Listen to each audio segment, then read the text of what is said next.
नमस्कार दोस्तों, आप सभी का स्वागत है हमारे और एक नए यूट्यूब वीडियो में।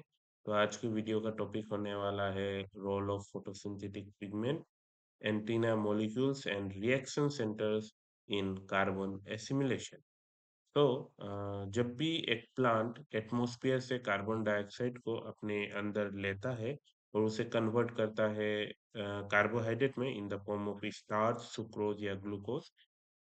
सो ये जो प्रोसेस होता है, ये प्रोसेस में बहुत अमाउंट ऑफ एनर्जी का यूटिलाइजेशन होता है, जिसे हम एटीपी या एनएडीपीएच कहते हैं। तो बेसिकली ये एटीपी और एनएडीपीएच जो यूटिलाइज होता है, ये यूटिलाइज होता है, ठीक है, ये यूटिलाइज होता है, बट ये प्रोड्यूस भी होता है इन ए फोटोसिंथेसिस प्रोसेस। तो बेसिकली फोटोसिंथेसिस दो भाग में डिवाइड हुआ है, वन इज लाइट रिएक्शन, दूसरा है dark reaction. Basically dark reaction ये मतलब नहीं है कि ये रात को होता है।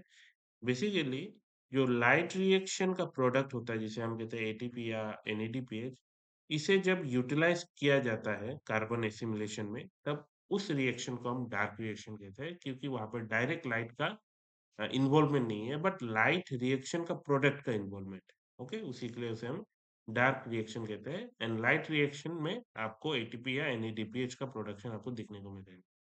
तो ये लाइट रिएक्शन में जो मेन कंपोनेंट है, रिस्पॉन्सिबल है, वो है आपका फोटोसिंथेटिक पिगमेंट।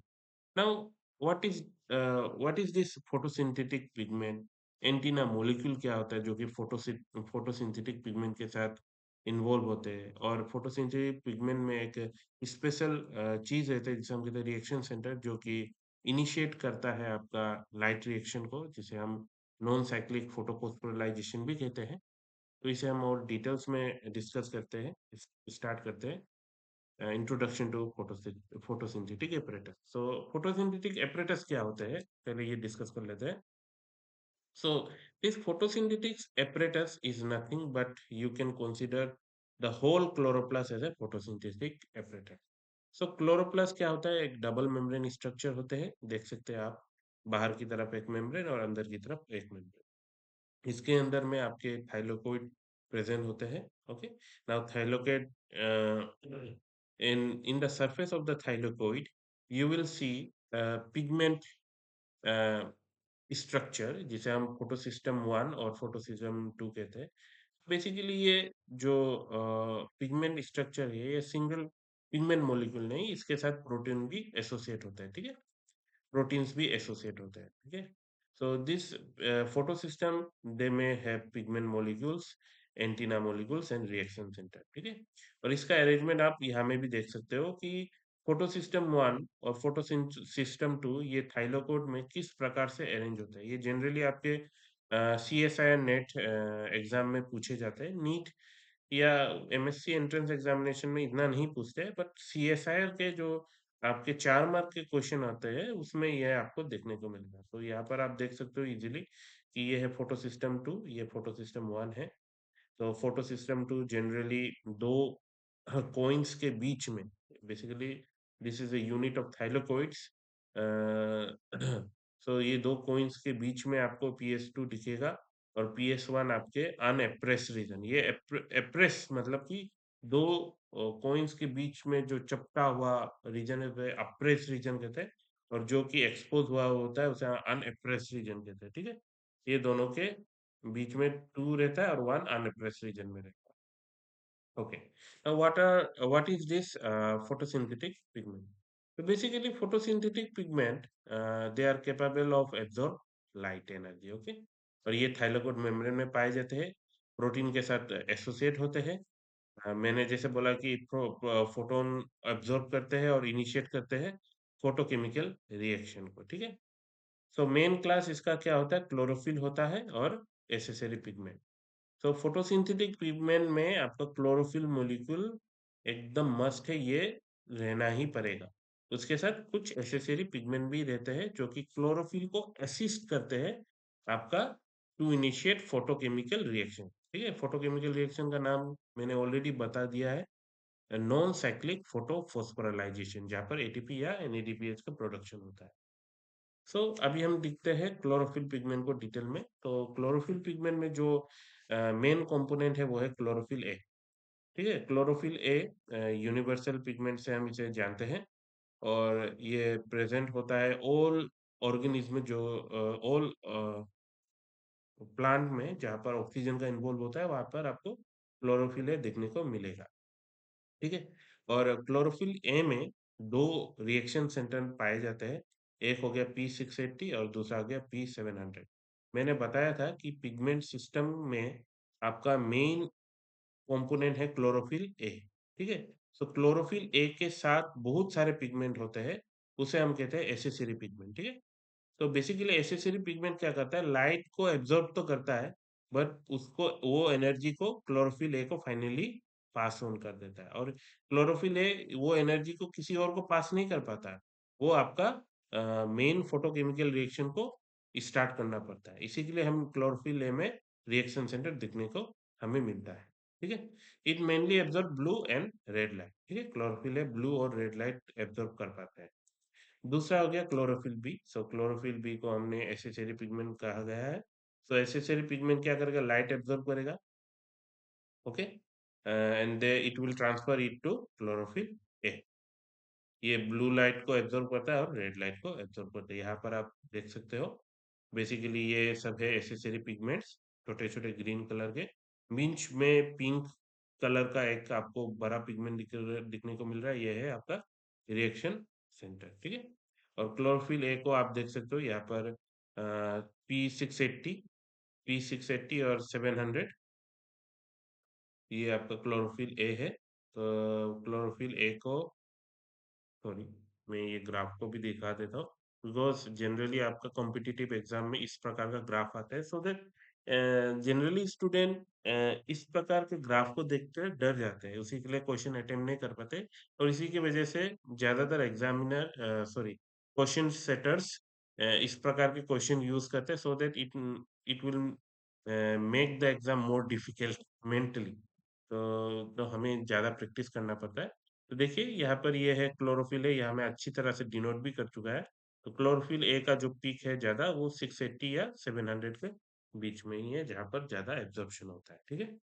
अभी हम देखते हैं structure of chlorophyll, because chlorophyll since it's a very important pigment, इसका स्ट्रक्चर भी जानना बहुत जरूरत है। The chlorophyll pigment have two component. पहला हो गया आपका पोरफायरिन रिंग, ये पोरफायरिन रिंग है, रिंग लाइक स्ट्रक्चर देख सकते हो। ओके, और इसके in between, in the middle of this ring structure there will be a metal ion, जिसे Mg2+ आपको देखने को मिल रहा है। Just below it there will be a hydrophobic phytol tail, ये हाइड्रोफोबिक फाइटल टेल है। This is a conjugated double bond system responsible for light absorption. तो बेसिकली जो लाइट एब्जॉर्प्शन होगा वो आपके ये फाइटल टेल से ही होगा। So amphipathic nature allows membrane integrity.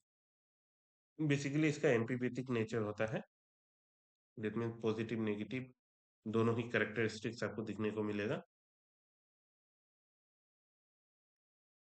Now, let's discuss about accessory pigment. Now, accessory pigments बहुत सारे होते हैं, जैसे कि मैंने बताया, ये क्लोरोफिल जो बी है वो भी एसेसरी पिगमेंट है। उसी प्रकार से आपका केरोटीन, जेंथोफिल, जेंथोफिल में भी ल्यूटीन एंड जियाजेंथीन, केरोटीन में बीटा कैरोटीन। तो बेसिकली है इसका एसेसरी पिगमेंट का फंक्शन क्या होता है, एब्जॉर्प्शन, उनके एब्जॉर्प्शन होते हैं और बेसिकली ब्लू से रेड रीजन तक उनका एब्जॉर्प्शन देखने को मिलेगा, लाइट के ब्लू से रेड लाइट तक का।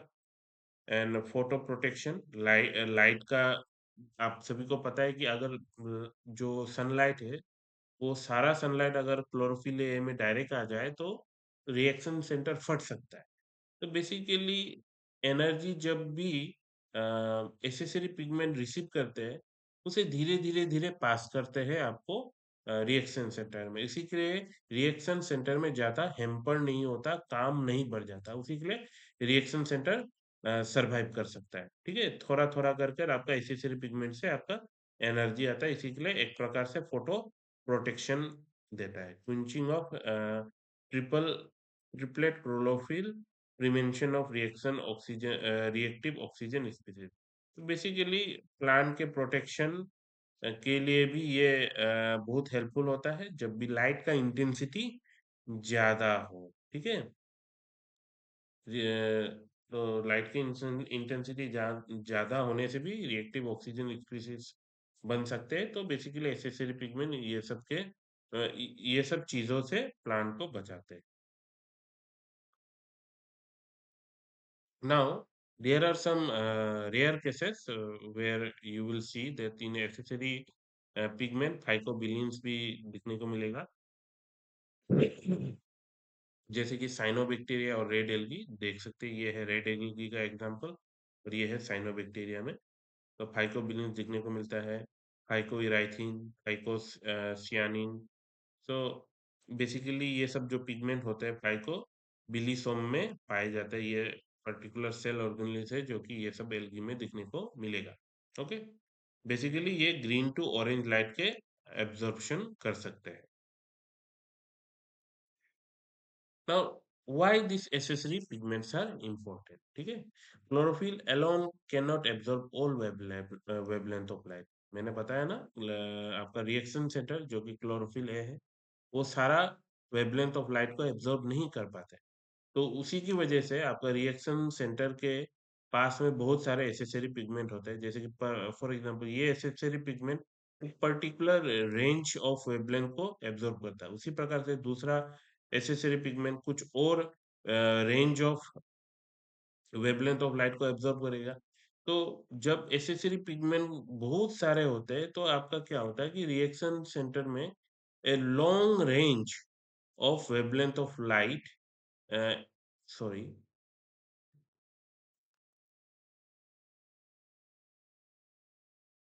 long range of wavelength of light uh, can be used। Okay, ये थोड़ा थोड़ा प्रॉब्लम दे रहा है। ओके,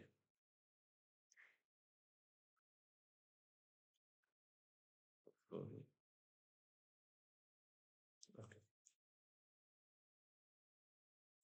सो बेसिकली ये क्या करेगा, इंक्रीज लाइट हार्वेस्टिंग इफिशियंसी को बढ़ाता है, because different wavelength of light को एब्जॉर्ब करेगा। Funnel excitation energy to reaction centre, जैसे कि मैंने बताया कि जैसे कि फनल में हर अलग डायरेक्शन से बीच में आपका पानी आके जमा होता है और वो नीचे की तरफ जाता है, उसी प्रकार से आपका हर डायरेक्शन से आपके रिएक्शन सेंटर में एनर्जी पहुंचता है, उसे हम funnel excitation energy to reaction centre से डिनोट करते हैं। प्रोवाइडिंग फोटो प्रोटेक्शन, जैसे कि मैंने बताया कि फोटो प्रोटेक्शन देते हैं ये एसेसरी पिगमेंट रिएक्शन सेंटर को। Okay, during high light stress. तो ये जब एसेसरी पिगमेंट रिएक्शन सेंटर के आसपास रहते हैं, और ये रिएक्शन सेंटर और ये एसेसरी पिगमेंट को हम कहते हैं एंटीना कॉम्प्लेक्स। क्या कहते हैं हम? एंटीना कॉम्प्लेक्स कहते हैं। Now this antenna complex, sorry, this antenna complex is a cluster of pigment protein complex. यहाँ में प्रोटीन भी पाए जाते हैं। सराउंडेड रिएक्शन सेंटर को सराउंड करते हैं, जहाँ पर हमने क्लोरोफिल ए, क्लोरोफिल बी और कैरोटीनॉइड्स ज्यादातर देखने को मिलता है। ठीक है, मैंने जैसे बोला कि ये कैप्चर करते हैं photons, transfer excited energy via resonance energy transfer. ठीक है, ये आप डायग्राम देख सकते हो। तो बेसिकली ये है आपका डायग्राम, जहाँ पर आप देख सकते हो कि किस प्रकार से आपका एनर्जी ट्रांसफर होता है। और जो ट्रांसफर होता है एनर्जी, कोई भी एक पिगमेंट मॉलिक्यूल एक लाइट फोटोन को एब्जॉर्ब करके जो एनर्जी ट्रांसफर करते हैं, वो प्रोसेस को हम कहते हैं freight. Now this freight, the full form of freight is Forster resonance energy. ठीक है, फोर्स्टर रेजोनेंस एनर्जी। तो यहाँ पर आप देख सकते हो डोनर होता है आपका एसेसरी पिगमेंट और एक्सेप्टर होता है आपका रिएक्शन सेंटर। ठीक है, तो डोनर से आपका एक्सेप्टर आप देखोगे तो एनर्जी थोड़ा सा लॉस होता है in the form of heat. Okay, absorption जितना होगा उतना अमाउंट माने एनर्जी ट्रांसफर नहीं होता, थोड़ा सा वेस्ट होता है। ठीक है, ओके।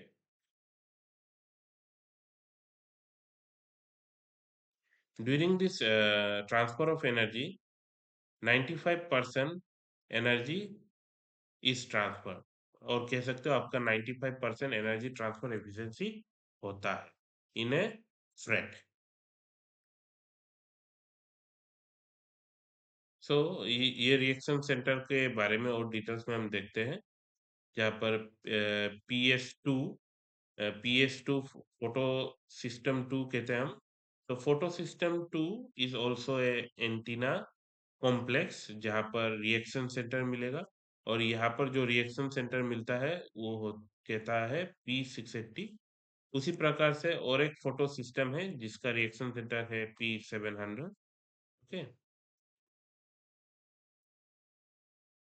तो बेसिकली देख सकते हैं आप, ये है फोटो सिस्टम 2। ठीक है, सो फोटो सिस्टम 2, ये यहाँ पर मैंने डायग्राम बना दिया है, तो ये डायग्राम आप देख सकते हो। ये फोटो सिस्टम 2 है। फोटो सिस्टम 2 में ये है आपका रिएक्शन सेंटर, P680 कहते हैं। क्यों?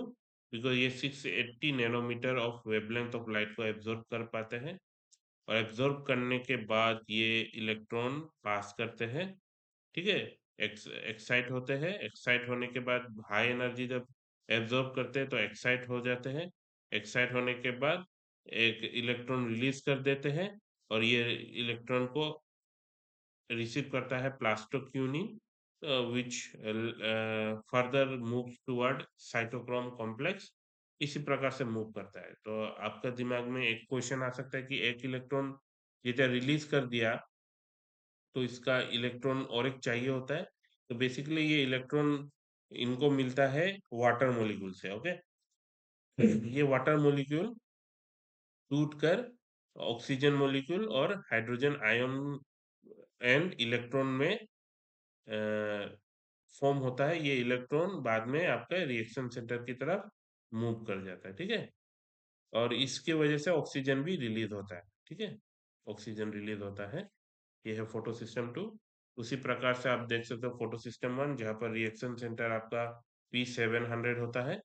और बेसिकली ये P700 रिएक्शन सेंटर, ये भी इलेक्ट्रॉन जो फोटो सिस्टम 2 से आता है, जो फोटो सिस्टम 2 से इलेक्ट्रॉन आता है, इसे रिसीव करता है फोटो सिस्टम 1, और एक्साइट होके फिर से इलेक्ट्रॉन को रिलीज करता है, जो कि बेसिकली फेरोडॉक्सिन एक्सेप्ट करता है। ये यहाँ देख सकते हैं आप, फेरोडॉक्सिन एक्सेप्ट करता है, और ये रिड्यूस करता है NADP को NADPH में। ठीक है, बेसिकली NADPH को NADP को NADPH में रिड्यूस कर देता है।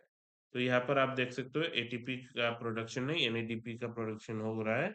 पर आपके माइंड में क्वेश्चन और एक आ सकता है कि ATP का प्रोडक्शन कहाँ हो रहा है। तो बेसिकली जब भी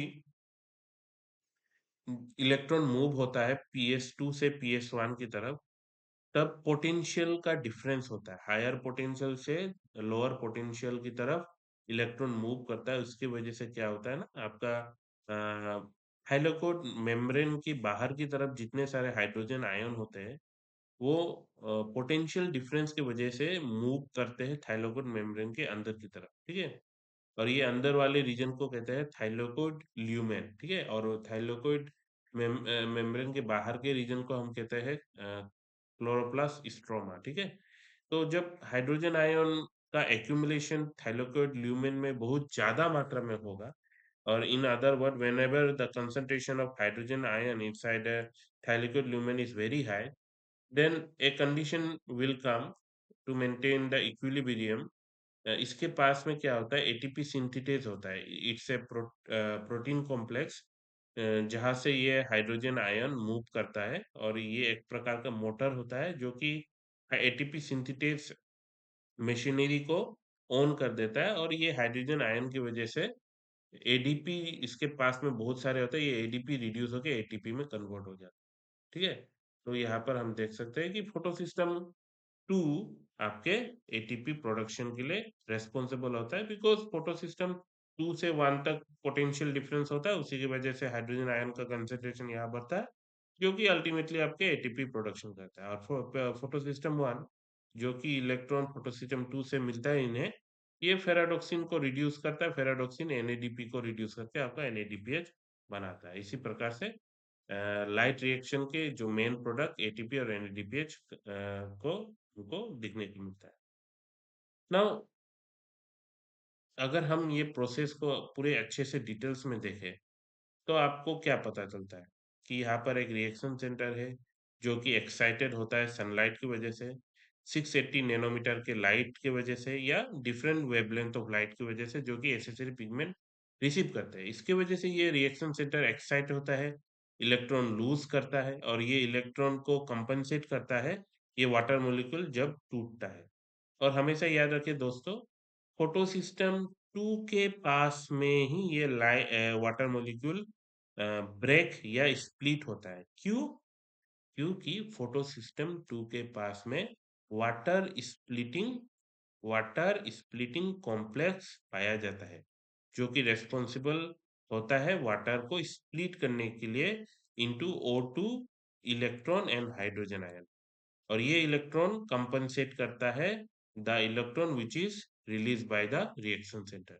और ये इलेक्ट्रॉन मूव करता है टुवर्ड फोटो सिस्टम 1, जहां पर आपका पोटेंशियल का डिफरेंस होता है और हाइड्रोजन आयन का कंसेंट्रेशन यहाँ बढ़ जाता है।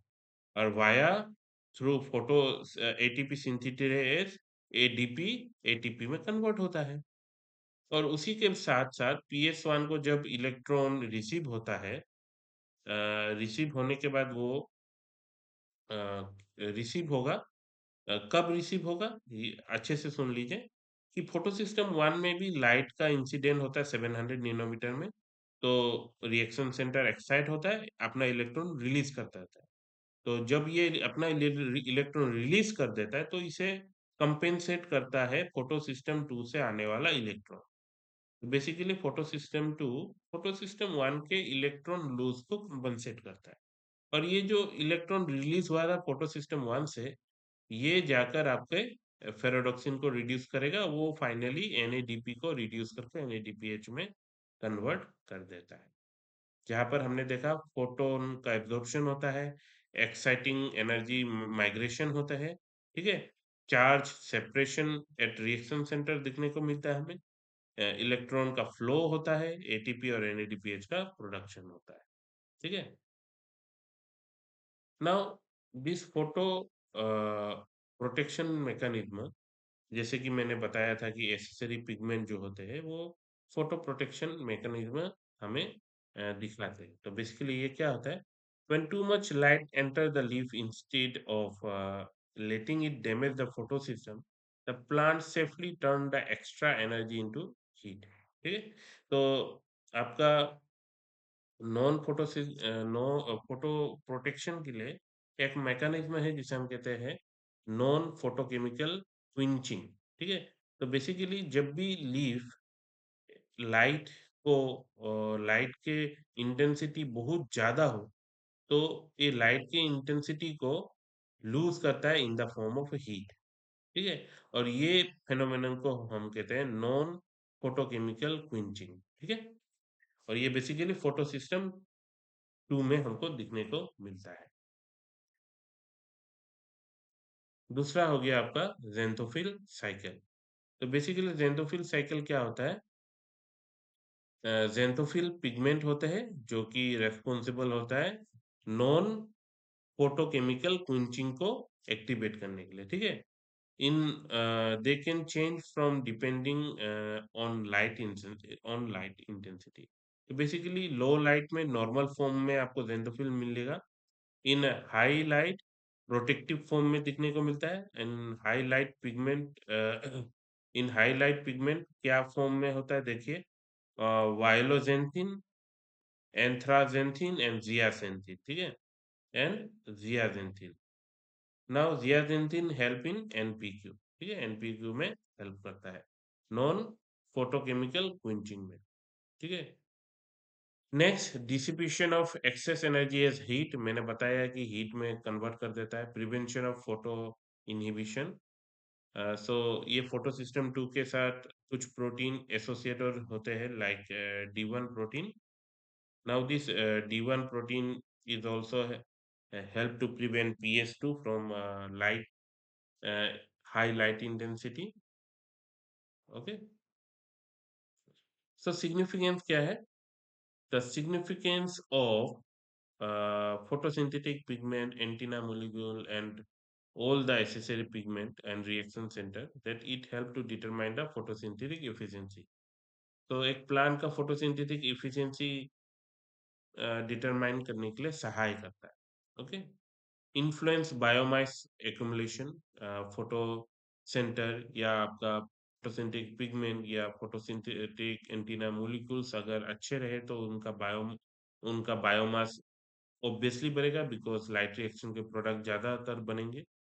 इसेंशियल फॉर कार्बन फिक्सेशन, ज़रूरत है, नहीं तो कार्बन फिक्सेशन नहीं हो पाएगा बिकॉज़ C3, C4 या आपका केम साइकिल में भी एटीपी का यूटिलाइज़ेशन होता है।